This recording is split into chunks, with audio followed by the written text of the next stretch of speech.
দেখলাম তো, সব দেখা শেষ করেছি। এই জাতি ভাষাগত দিক থেকে, ভৌগোলিক দিক থেকে, এরপরে জাতের দিক থেকে একটা মিশ্র জাতি।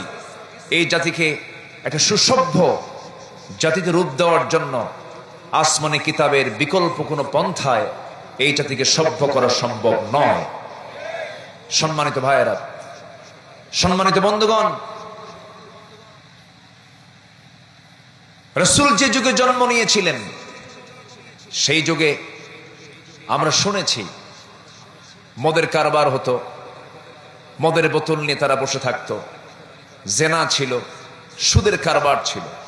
কিন্তু আমরা এমন ইতিহাস পাইনি যে 3 বছরের শিশুকে ধর্ষণ করা হয়েছে। আমরা এমন ইতিহাস আমরা পড়িনি যে মরা লাশ কবর থেকে তুলে ধর্ষণ করা হয়েছে।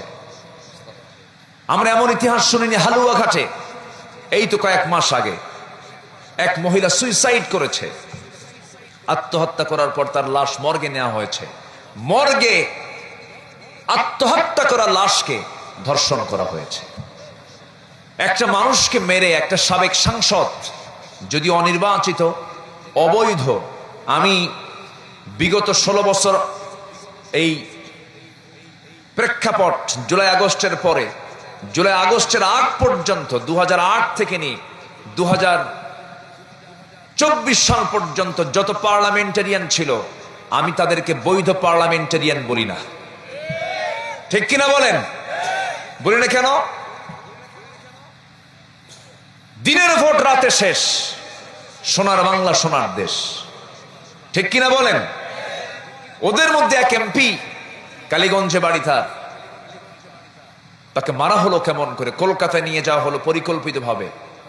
আমার দেশের লোকগুলো সেখানে গিয়ে তাকে মেরে একটা ফ্ল্যাটের ভিতরে হাড় মাংস, হাড়গুলোকে পৃথক করে, হাড় সরাইয়া দিয়ে মাংস পৃথক করে, টুকরো টুকরো করে গোশতগুলোকে কমোডের ফ্ল্যাশে নিয়ে ফ্ল্যাশ করা হয়েছে। মানুষ কত জঘন্য হলে এবং কত পাশবিক হলে পরে এই আচরণ বান্দার দ্বারা প্রকাশ পেতে পারে। সেই জাতিকে ভালো করার জন্য পৃথিবীর কোনো তন্ত্র মন্ত্র দিয়ে মানুষকে ভালো করা সম্ভব নয়।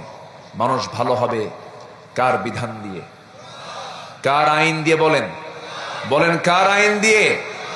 কোরআনকে যারা শুধু নামাজের কিতাব মনে করেন, ধর্মের কিতাব মনে করেন, আমি মনে করব রাসূলকে যারা শুধু ইমাম মানবেন, রাসূলকে শুধু রোজার আদর্শে মানবেন, কিন্তু রাসূলকে রাষ্ট্রনায়ক মানবেন না, রাসূলকে সেনাপতি মানবেন না, খোলাফায়ে রাশিদের 30 বছরের শাসনকে যারা মানবেন না, সুলাইমান আলাইহিস সালামের গোটা পৃথিবীর তিনি রাষ্ট্র পরিচালনা করেছেন, পৃথিবী শাসন করেছেন, এগুলো মানবেন না যারা, আমি মনে করি তারা নবীর উম্মত নন, তারা ভণ্ড, তারা প্রতারক। রাসূলকে মানতে হবে এক জায়গায় না সব জায়গায়?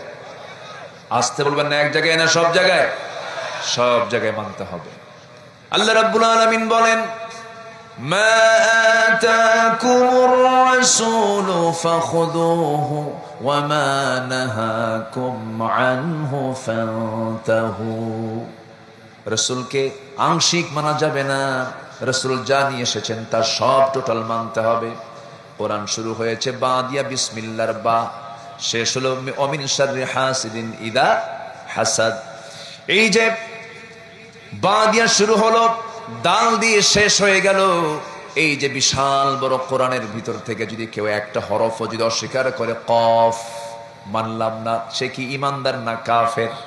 কাফের হয়ে যাবে। একটা হরফকে যদি, একটা শব্দকে যদি কেউ অস্বীকার করে তার ইমান থাকবে না, সেখানে তো প্রশ্নই নাই।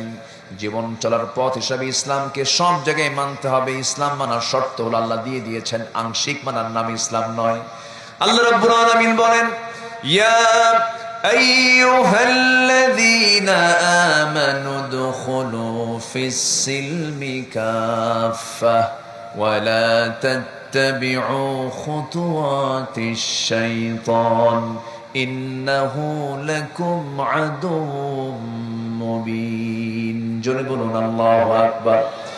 ঈমানদারেরা, তোমরা পরিপূর্ণরূপে ইসলামে দাখিল হয়ে যাও, আংশিক ঢুকবে না, আমি আল্লাহ রাব্বুল আলামিন কবুল করব না। ফাতুমিনুনা বিবা'দিল কিতাবি ওয়া তাকফুরুনা বিবা'দ।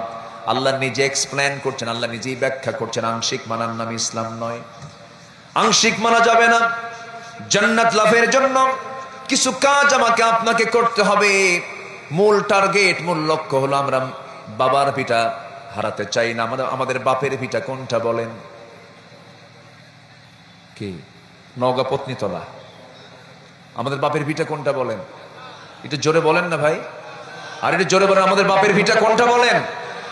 আমাদের আব্বা জান্নাতে ছিলেন, আমাদের বাবাকে বলেন, আমাদের বাবাকে আমরা বনি আদম, আমরা কি? আমরা আদমের সন্তান। ওয়ালাকাদ কাররামনা বনি আদম, ওয়ালাকাদ কাররামনা বনি আদম, আমরা সব বনি আদম। তো আল্লাহ পাক আমাদেরকে প্রথমে জান্নাতে রেখেছিলেন, চলে আসছে দুনিয়ায়, আমরা আবার বাপের ভিটায় ফিরে যাব। কেউ তো ইনশাআল্লাহ বললেন না। নামাজ না পড়লে হবে? হ্যাঁ, নামাজ না পড়লে হবে? এটা প্রশ্ন করব, বলুন তো, আমার দেশে নামাজি বেশি না ইমানদার বেশি? ভালো করে বলবেন, নামাজি বেশি না ইমানদার বেশি? ইমানদার বেশি। হ্যাঁ,